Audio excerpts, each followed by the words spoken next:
So I got a little El Camino update for anybody that might be following this El Camino project. I've got more done. Got a coat of primer on it, sanded it down, got a couple more parts in. Since I don't plan ahead too much, I kind of had to wait for parts. As I was working on that part of the car, I had to think about how I wanted to do it, order some parts, wait for them to come in, figure out how to put them on, mock it up, get it done.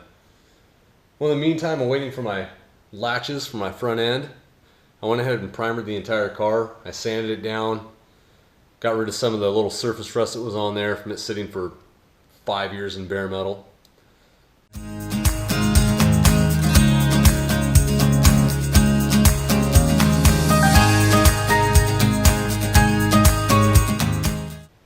Alright, so fresh coat of primer, covered the whole car, sanded it down, waiting for parts to come in.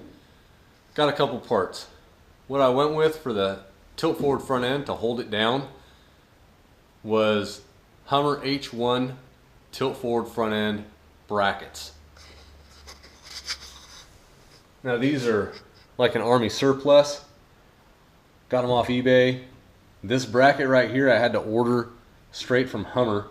Had to find it in a schematic and order it because nobody sells this bracket on eBay, believe it or not. They'll sell the rubber strap separate, and they'll sell the whole thing.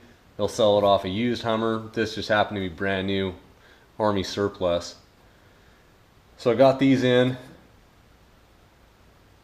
figured out about where I needed them, stretched it just a little bit more, and then bolted it on.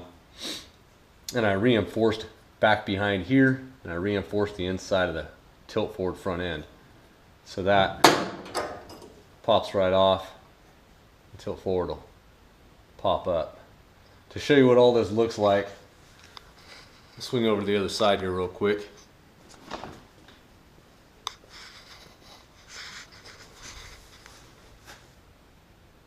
This is a reinforced area. You can see a couple little tack welds, and I just kind of skimmed over them. There's a big plate back here that it bolts through to keep it from ripping out of the sheet metal. It doesn't have a lot of tension on it. I didn't put a ton of tension. I can always move these holes up a little bit and stretch it out a little bit more later if I think it needs more. But it's got a fair amount of tension for what it is. This down here, I welded a plate on the outside that had the nutserts in it because I can't get to the back side of this. This whole thing is boxed in. And then I just skimmed to kind of feather that plate out. So this plastic here, it's not really thick. I'm not worried about it cracking out. It doesn't flex when you tighten it. This doesn't flex down here. So I'm not worried about this cracking out. It's not super smooth because I didn't want to put it on too thick. And I do have my little plastic grommet in there so it doesn't rub metal to metal. Another thing I got finished was this window frame. This typically has a vent window that swings open, has a little crank inside. Not that I didn't want it, I just wanted a stationary glass, so I made this bracket out of flat strap steel and tack welded it in the frame here so that I can actually take, if I cut the seam seal, I can actually take this whole track out. But I seam sealed it in so that water wouldn't get in, wouldn't dump in the door right there. So there's a pretty wide gap right there. And then I'll urethane that window in. I'll cut this down to bare metal, and prime it with urethane primer, and then urethane that vent glass in there so it stays stationary. And back here to the fuel door. I had a little bit of trouble with the fuel door here. If anybody's followed this, it's a 2001 Chevy Tahoe frame. So everything is 68 El Camino or 2001 Tahoe with a couple odds and ends. Well, Chevy, their fuel filler area is a plastic bezel, or is a plastic cup. and I couldn't figure out a way to bolt that on here.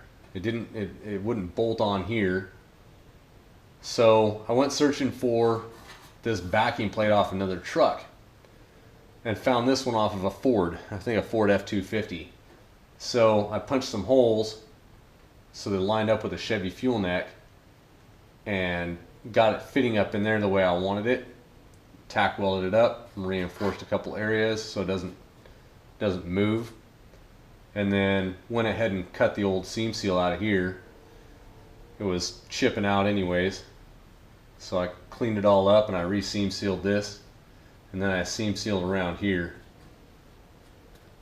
And on the back side of this, it's all seam sealed up. So it's all sealed and good. And the fuel neck will bolt right up here. The cap goes on and then the door will shut without a problem.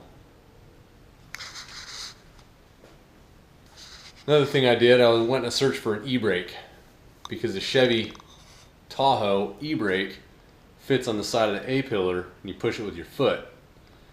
Well, after I got the dash and everything mocked up and the way I wanted it, there was no room for an e-brake.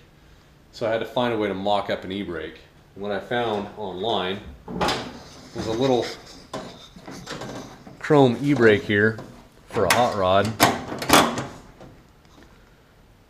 It fits really low profile. I don't know how good it is. It's a made in China e-brake, but it seems to be pretty strong, pretty stout. I reinforced my floor where it bolts on with a piece of flat strap so that it's not just bolted on the sheet metal. And then the e-brake itself, I don't know if you'll be able to see it, but it's right up in here.